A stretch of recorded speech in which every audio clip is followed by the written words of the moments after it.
has issued what I regard as an important statement. No, it's a little bit. Sorry. Down a bit, yeah. Yeah, it's okay. There you Yeah. are. Yes, it's okay. Yeah, go slowly. Well, I'll begin again. Today, Honorable William Samoei Ruto, who was my opponent in the last year's elections, has issued what I regard as an important statement since the election. We have... One second. I think somebody should be doing it. It's okay. Finish. Just keep it. We have met... It ended very fast.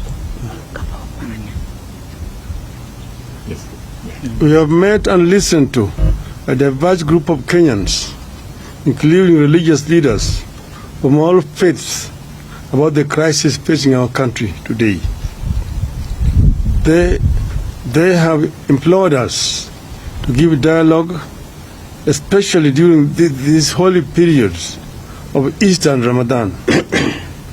It is in this context that we make this counter-offer to Hon.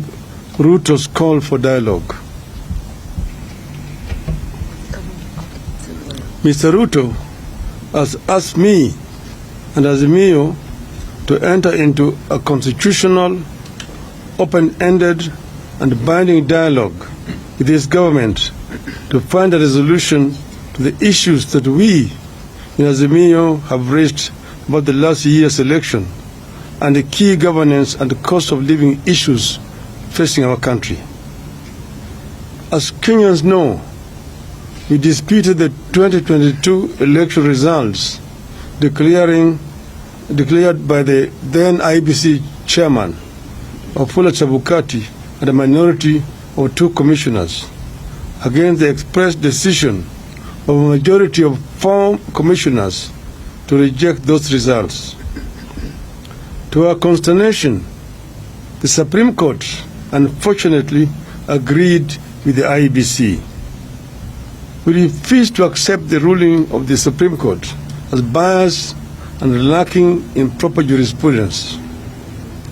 Since then, we have widely consulted with the people of Kenya throughout the width and breadth of this great country of this great country of ours.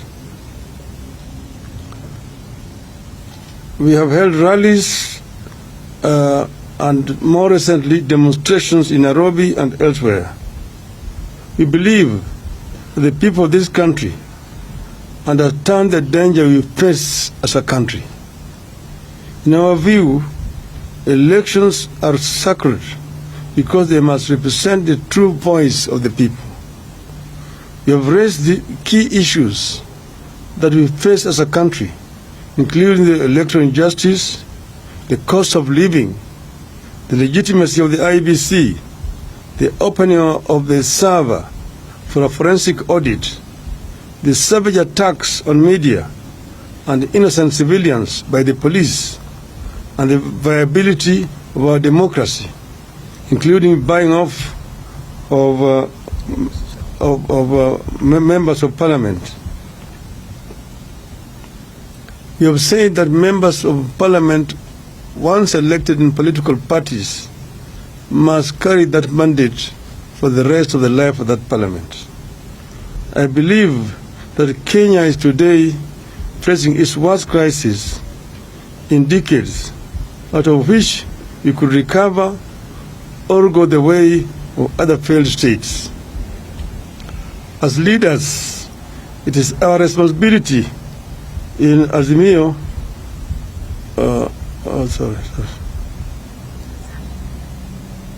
As leaders, it is our responsibility in Azimio la Umoja to save this country from the catastrophe.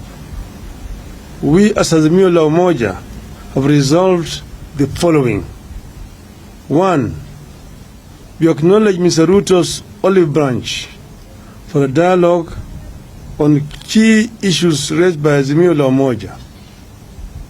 To us, this is a positive development. 2, we agree that a balanced parliamentary process, co-chaired by both sides and backed by experts from outside, should proceed. In our view, this committee must be composed with immediate effect, with strict deadlines for resolving the crisis facing the country. 4, in accepting the call for the dialogue, we ask that all arrests and prosecutions related to our demonstrations be stopped with immediate effect. In view of the foregoing, we stand down our demonstrations for Monday, that is tomorrow, April 3rd, 2023. 6,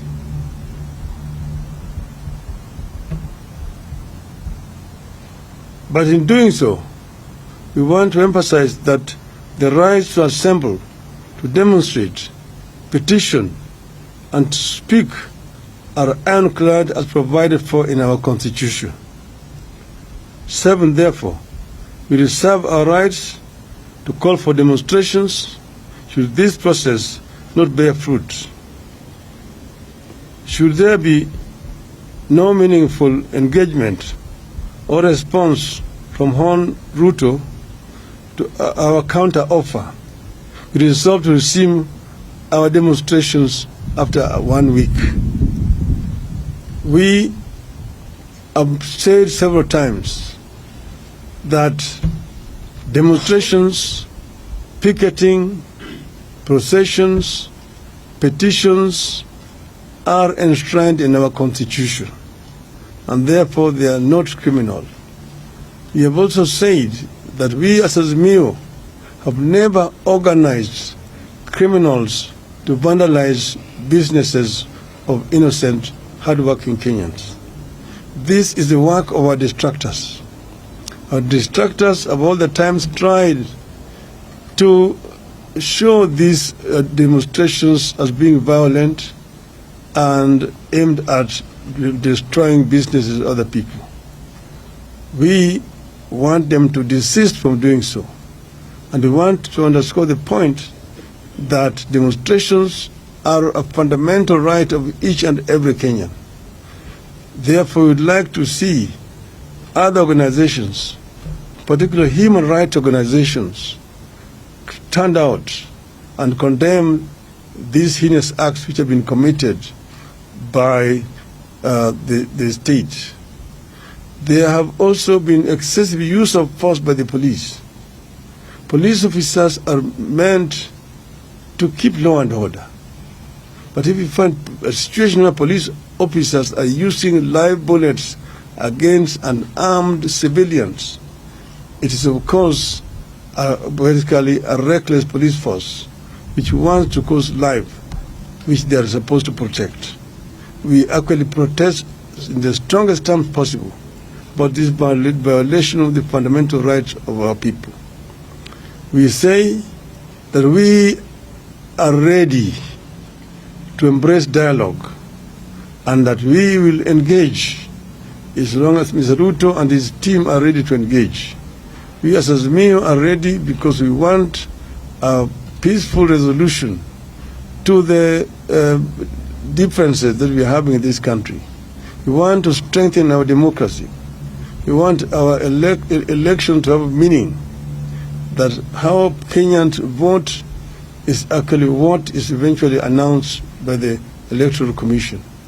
And we have also said that we do not want to see the 4 commissioners who had said no to be sacrificed. We want those commissioners to be reinstated so that we can be able to move in as a country in a one and a united way.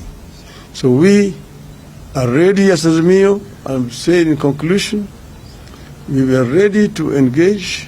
We will engage without any kind of coercion in whatever way. And this process could start as early as tomorrow. I thank you. Thank you.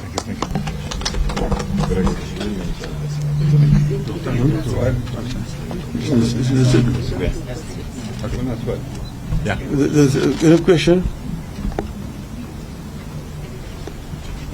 No questions. Fantastic. Do you have any questions? Yes. No, they don't. They don't have. My name is Brian Mushiri from NTV. What is your position on the cost of living? Because there are some who engaged in the weekly protest because of the high cost of living that the country is currently experiencing. That is contained in the statement. You have stated clearly as one of our irreducible minimum demands. And you are saying that when we engage in a bipartisan manner, we will raise this issue of the cost of living so that we can be able to alleviate the suffering of our people. You have said that at times like this, we should go back to subsidies which are being applied by the former regime so that the cost of living can come down to the majority of our people. So that is not compromisable. It is one of our irreducible minimums.